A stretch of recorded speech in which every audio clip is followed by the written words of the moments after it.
In this tutorial, we're going to look at how to use the Inflate option to create a 3D logo.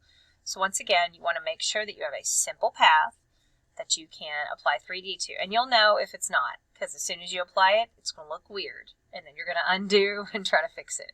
But you want to have paths. Now, what we don't really want to have too much of are strokes. I'm going to put a stroke on this one, though, just so you can see what it looks like. So I'm going to put a yellow stroke on this one. If we go to extrude, you can see that we can have that stroke on there and extrudes the stroke too. Okay, so technically you can do a stroke. It's going to look a little bit different. And then what I wanted to show you on this one particularly is the Inflate option. The Inflate option is kind of cool. It almost makes it look like clay, kind of.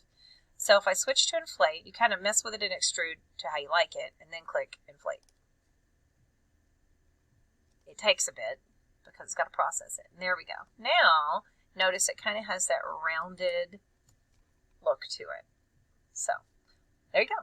That's it. That's an inflated logo. And again, you still have the option for materials, which I would not mess with, and lighting, which you don't have as many options here with regards to these if you click off of it. You got to click on it.